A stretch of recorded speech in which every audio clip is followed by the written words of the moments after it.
Pozdrav svima i dobrodošli u još jednu epizodu emisije Dan po dan. Nadamo se da ste dobro, a ako niste, današnja tema će vas jako zanimati. Naime, bliži nam se 18.11. kad se sjećamo žrtva iz Vukovara i Škabrnje. Da, i baš povodom toga odlučili smo pozvati nekoliko ljudi koji će nam svjedočiti o tome što se događalo u Vukovaru tijekom Domovinskog rata. A prvi nam je Siniša Glavašević, koji je bio novinar za vrijeme rata u Vukovaru. I baš nam je drago što je uspio doći danas. Dobrodošli, gospodine Siniša. Za početak nam recite što vas je to privuklo kod novinarstva? Dobar dan i hvala na pozivu.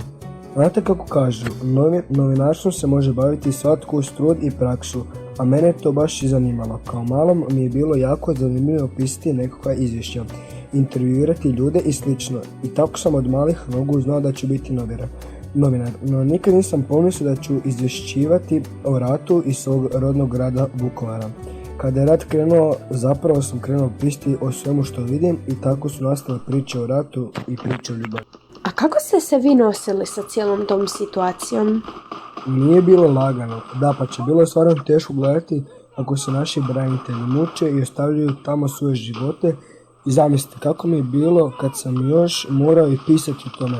Znate ono još kada nešto proživljavate i to onda morate riječima prenijeti drugima, a plaća vam se. Stvarno teško. A kako ste birali riječi i teme za svoje priče tijekom opsade? Većinu vremena sam proveo ispravljajući svoje priče i tekstove jer sam shvaćao da ako pišem nekim preteškim riječima da ljudi možda neće shvatiti. A bilo mi je bitno da budu svjesni što se događa u Vukovaru. Zadatak izvjestitelja i novinara nije bio lagan. Što se tiče tema, u početku sam pisao o svemu što sam vidio, no s druge strane nisam pisao samo o tome. Recimo, priča o dobru i zlu. Htio sam da ljudi vide da smo raspeti između dvije krajnosti. I kako sam napisao, a oni koji su sve svjetsko dobro uzeli, još im nije dovoljno. Jer imaju previše zla u sebi, njima će biti najteže. Njih će vlastito zlo do groba potjerati. Vidite, ja sam vjerovao da će Vukovar jednog dana biti slobodan. Iako brojka 87 ne zvuči veliko, bilo je i previše. Vukovar i njegovi ljudi su previše propatili, ali kako kažu, u svakom zlu neko dobro. I tako smo, zahvaljujući braniteljima, dobili svoju državu. A recite nam, što vam je u toj cijeloj situaciji bilo najtužnije? Najvjerovatnije slike mog grada, jer sam samo par mjeseci ranije uživao u ljepoti Vukovara. Vukovar je inače jedan predjelan grad u Republici Hrvatskoj, a nalazi se na istoku Slavonije. Najveća je hrvatska riječna luka na Dunavu, prekrasnoj rijeci oko koje se nalaze šetnice. Hvala vam puno na izdvojenom vremenu. Hvala vam na pozivu. A sada pozivamo našu drugu gošću, gospođu Mariju, koja je živjela u Vukovaru za vrijeme rata i onda pobjegla u Zagreb.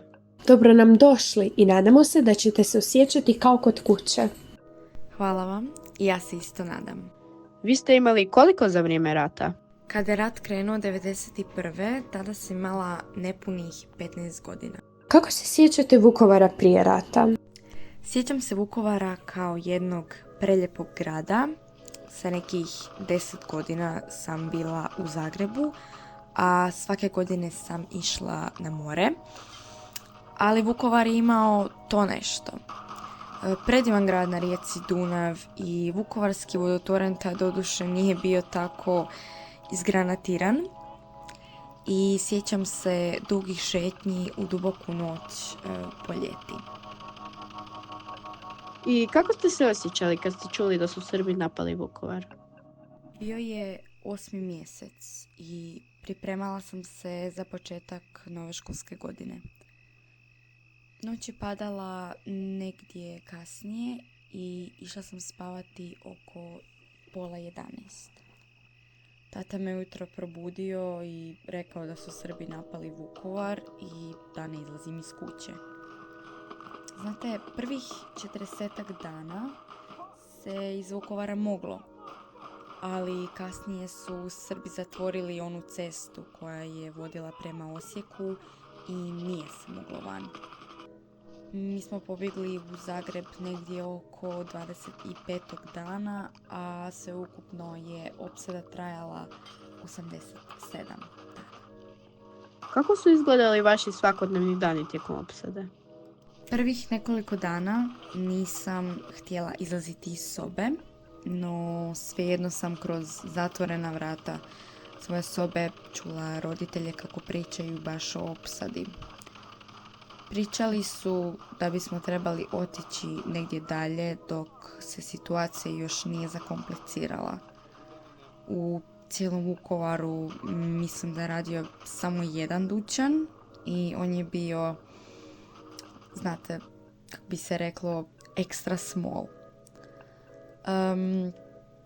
Sjećam se i da su bile humanitarne akcije i ljudi su nam u neka skladišta donosili hranu.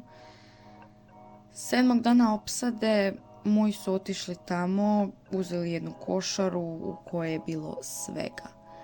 Brat i ja smo se igrali i, znate, iako je bio mlađi, 10 godina od mene, nekad je bio dosadan, ali tad sam uživala igrati se s njim.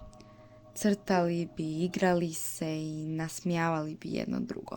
A kako gledate na sve koji su doprinijeli oko rata, točnije koji su pomagali oko rata?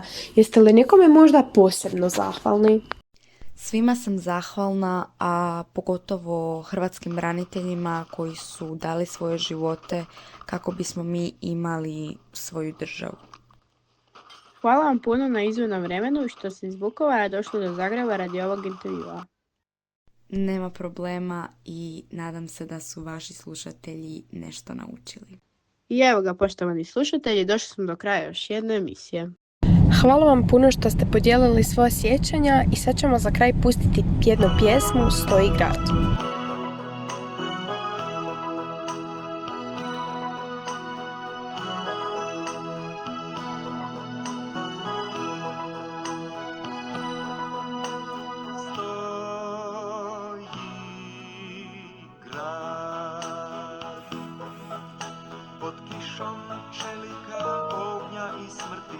Paklena sila svoj zadnji ples vrti, stoji grad, stoji grad.